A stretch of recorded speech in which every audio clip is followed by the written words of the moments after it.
राजनीति का सीधा अर्थ होता है सत्ता के लिए संघर्ष।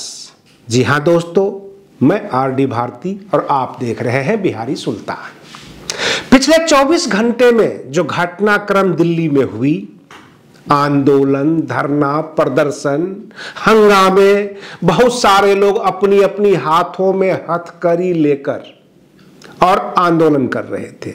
दिल्ली पुलिस से दो हाथ करते नजर आए, हंगामे करते नजर आए। आखिर माजरा क्या है? मनीष सिसोदिया जो दिल्ली के उप मुख्यमंत्री हैं, उनको गिरफ्तार किया गया। हंगामे हुए कि भ्रष्टाचार का आरोप है। ये भाजपा वाले कह रहे हैं ये सीबीआई का पक्ष है और पिछले 8 महीने से जांच हो रही है। हम अपने दर्शकों को दोनों पक्ष रखना चाहते हैं। आरोप यह है कि भ्रष्टाचार हुआ, और जो आरोप नहीं है, जो लोग ये कह रहे हैं, जो आंदोलन कर रहे हैं कि भाजपा तानाशाही शासन कर रही है, सीबीआई को इस्तेमाल कर रही है। तो सबसे पहले जरूरी है ये पूरी जानकारी हम आपको देसी भाषा में बता दें कि दिल्ली सरकार ने एक नई शराब नीति लाई, जिसमें पूरी दिल्ली को 32 जोन में बांट दिया गया। उन 32 जोन में 849 शराब की दुकानें खोल गई है। अब प्रश्न यह उठता है कि पहले नीति क्या थी और अब क्या नीति है। पहले नीति यह थी कि 60% जो हिस्सेदारी सरकार की होती थी और 40% दुकानें जो होती थी प्राइवेट।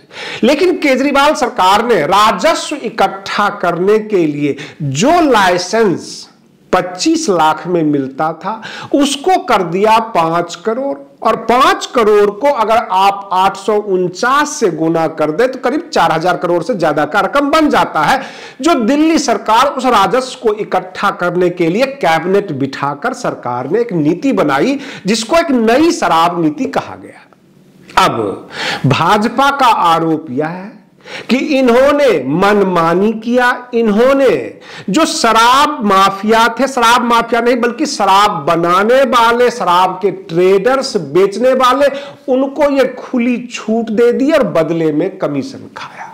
ये सीधा इनका आरोप है।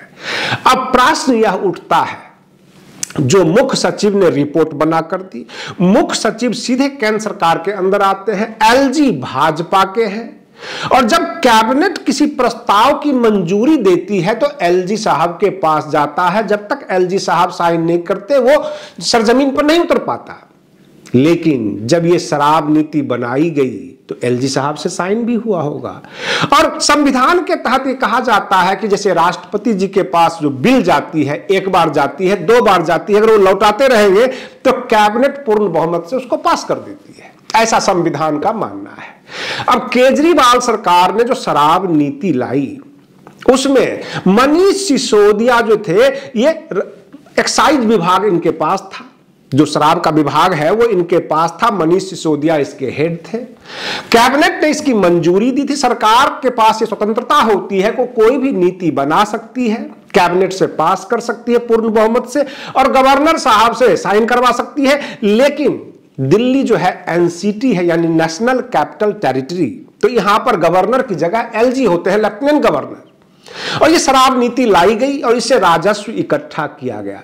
यह आरोप है कि शराब के ठेकेदारों से इन्होंने पैसे खाए, इन्होंने उसको फायदा पहुंचाया, इन्होंने जो है उसमें कमीशन कम लिया। जो पहले कमीशन ज्यादा लिया जाता था, कमीशन कम लिया, सरकार को कम पैसे आए, और जो पैसे बचे हुए बीच के पैसे थे बिचौलियों ने खाए और इन्होंने खाया। इस तरह का आरोप है। क्या यह आरोप जब था तो पिछले 8 महीने से सीबीआई क्या कर रही थी? और सीबीआई जब बुलाती है किसी डिप्टी सीएम को, किसी उप मुख्यमंत्री को पूछताछ के लिए, और पूछताछ के बाद आम अपराधी की तरह उसको बिठा लेती है, गिरफ्तार कर लेती है, फिर वो कोर्ट में ले जाती है। 4 मार्च तक के लिए कस्टोडियल रिमांड दे दिया गया मनीष सिसोदिया जी को कि आप अपने कस्टडी में रख के पूछताछ कीजिए, क्योंकि सीबीआई ने यह कहा कि ये हमें सहयोग नहीं कर रहे, पूछताछ में जो भी हम जांच कर रहे हैं इसमें ये सहयोग नहीं कर रहे हैं। यह तो एक पक्ष है। भाजपा के ऊपर आरोप है कि सीबीआई को भाजपा इस्तेमाल कर रही है। जितना भी विपक्ष के नेता हैं जो बुद्धिजीवी हैं, आंदोलनकारी हैं, एनजीओज हैं, ये सब के सब भाजपा सरकार पर यह आरोप लगा रही है कि ये दमनकारी नीतियों के तहत इस तरह से कार्य किया है और एक स्टेट के शिक्षा मंत्री को इन्होंने गिरफ्तार किया है। अब प्रश्न यहां पर यह भी उठता है कि सीबीआई ने 8 महीने में ठोस सबूत क्यों नहीं लिया? क्या अब सीबीआई जो सरकार, अभी 29 राज्य है, अलग अलग सरकारें हैं, सरकार जो नीति बनाएगी तो कैबिनेट की मंजूरी पर भी भ्रष्टाचार लगेगा? ये प्रश्न है, क्योंकि धारा जो लगाई गई है 120 भी लगाई गई है, यानी योजना बनाना, आपराधिक योजना बनाना। दूसरी प्रिवेंशन ऑफ करप्शन एक्ट 477, इस तरह की धाराओं में बुक किया गया है मनीष सिसोदिया जी को।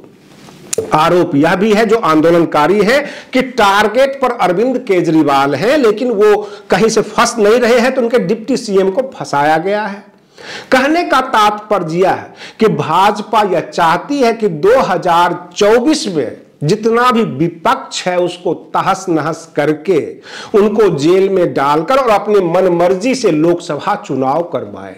यही कहना है विपक्ष के सभी नेताओं का, जो भी आंदोलन से जुड़े हुए हैं, जो आम आदमी पार्टी के कार्यकर्ता एवं अन्य दलों के जो नेता हैं, जो भाजपा पर अटैकिंग मोड में होते हैं, सब यही कह रहे हैं कि शराब नीति लाना अथवा किसी भी प्रकार का कोई भी राज्य सरकार का विषय होता है कि कोई भी नीति लाए और उस नीति पर राज्यपाल जी मंजूरी देते हैं और फिर वो पास होता है, तो फिर यहां पे गलत क्या है? क्योंकि अकेले मनीष सिसोदिया की गलती नहीं है, क्योंकि कैबिनेट ने पास किया है। अगर अकेले मनीष सिसोदिया किसी से रिश्वत ले लेते, किसी से पैसे ले लेते, तो एक व्यक्ति को अपराधी बनाकर जेल में डाला जा सकता था। लेकिन ये पूरा कैबिनेट का मामला है, पूरी आम आदमी पार्टी की सरकार ने इस प्रस्ताव को पास किया है। तो क्या दिल्ली में जितने भी एमएलए हैं, आम आदमी पार्टी के जितने विधायक हैं जो कैबिनेट में बैठे हुए होंगे, सबको उठाकर जेल में बंद कर देना चाहिए? क्या सब भ्रष्टाचार में संलिप्त है और पूरी सरकार को उठाकर जेल में बंद कर देना चाहिए? क्या ऐसा संभव है? और अगर ऐसा कर रही है तो इसे तानाशाही नहीं कहे तो और क्या कहें, इमरजेंसी ना कहे तो और क्या कहें? वहां पर नारे लग रहे थे, जो आम आदमी पार्टी के कार्यकर्ता, आंदोलनकारी उग्र हो रहे थे और यही कह रहे थे कि जब जब मोदी डरता है पुलिस को आगे करता है। इस तरह के नारे लग रहे थे। पुलिस ने सारी व्यवस्था कर ली, गहमा गहमी का माहौल, और यह आंदोलन अननेसेसरी खड़ा किया गया है भाजपा के द्वारा। भाजपा ने ऐसा है मधुमक्खी के छत्ते में जो है पत्थर मारा है ताकि पूरे 1 साल तक यह आंदोलन चलता रहे। यह आम आदमी पार्टी के लिए मौका बन चुका है, क्योंकि एक मंत्री उनके जेल गए और आम आदमी पार्टी उन मंत्री के बहाने पूरे सालों भर आंदोलन करेंगे और तब आ जाएगा अगले साल बिल्कुल यही समय 2024 में जो लोकसभा चुनाव, और लोकसभा चुनाव का एक बिल्कुल प्लेटफॉर्म तैयार किया जा रहा है। जगह जगह भाजपा दमनकारी नीति अपना रही है और विपक्ष 2024 को लेकर लामबंद हो रहा है और यह आंदोलन चलता रहेगा, क्योंकि दिल्ली में 7 लोकसभा सीट है। आम आदमी पार्टी ये चाहती है कि 7 लोकसभा सीट हमें मिले 2024 में। अगर ये तानाशाही चलता रहा तो भाजपा को अच्छा नुकसान हो सकता है, क्योंकि आम आदमी पार्टी की सरकार के कार्यों को दिल्ली की जनता सराहना करती है और दोबारा सरकार भी बनाई, जो है मत भी दिया। तो इस तरह से आम आदमी पार्टी को भले ही कुछ बिगड़े या ना बिगड़े, लेकिन भाजपा को बहुत कुछ बिगड़ सकता है। आप बने रहिए बिहारी सुल्तान चैनल पर। हम फिर मिलते हैं अगले वीडियो में, तब तक के लिए धन्यवाद।